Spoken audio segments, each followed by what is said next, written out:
ഒരു മിറർ ഞാനിങ്ങനെ അടിക്കുന്നുണ്ട്. അത് ബിച്ചേട്ടന്റെ മുഖത്ത് അടിക്കുന്നതാണ് സിനിമയിൽ കാണുന്നത്. അവിടെ ഒരു അയൺ ഒരു ഇത് വെച്ചിട്ടുണ്ട്. അതിലേക്കാണ് ഈ മിറർ അടിക്കുന്നത്, ഡോർ അടിക്കുന്നത്. ഡോറിന്റെ ഫ്രണ്ടിൽ മിററാണ്.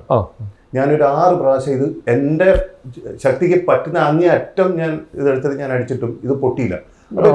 അതെ. അപ്പൊ ഞാൻ ചോദിക്കുകയും ചെയ്തു, ഇത് ഗ്ലാസ് ആണോ, ഇത് PVC എന്തെങ്കിലും ഇതാണോ? അല്ല, ഗ്ലാസ് ആണെന്ന് പറഞ്ഞു. പെട്ടെന്ന് പറഞ്ഞു, നമുക്ക് ഒരു കാര്യം ചെയ്യാം, നമുക്കൊരു ചെറിയൊരു പട്ടാസ് എൻ്റെ അകത്ത് വയ്ക്കാം. അപ്പൊ ഞാനും പട്ടാസ് എന്നൊക്കെ പറയുമ്പോൾ നമ്മൾ എന്താ വിചാരിക്കുന്നത്, മറ്റേ ദീപാവലിക്ക് നമ്മൾ ഗ്ലാസ് പൊട്ടും.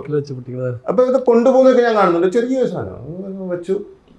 ലാസ്റ്റ് മിനിറ്റിൽ ഭാഗ്യത്തിന് ജസ്റ്റിസ് സാർ വന്നിട്ട് പറഞ്ഞു, ഇതിനെ താത്തി വെക്കാൻ പറഞ്ഞു. മേളിലായിരുന്നെങ്കിൽ എൻ്റെ മുഖം പോയേനെ. അപ്പോൾ താത്തി വെക്കാൻ പറഞ്ഞു. ഏകദേശം ഈ ഒരു ബാക്കിൻ്റെ ഈ ഒരു പോർഷനിലായിരുന്നു. ഇത് പൊട്ടിയപ്പോൾ സംഭവിച്ച കാര്യമൊന്നുമല്ല, പ്ലൈവുഡ് അല്ലായിരുന്നു, അത് ഡമ്മി ആയിരുന്നു പ്ലൈവുഡിന്റെ. പുള്ളിക്ക് ഇത് അറിഞ്ഞുകൂടായിരുന്നു. അപ്പൊ ഈ ഫോഴ്സ് ആക്ച്വലി മുമ്പിലോട്ടല്ല പുറകോട്ടാണ് കൂടുതൽ വന്നത്. അപ്പൊ നമ്മൾ ഈ പന്നിക്കൊക്കെ വെടിവെക്കുന്ന പോലെ എന്റെ ബാക്ക് ഫുള്ള് പൊള്ളി.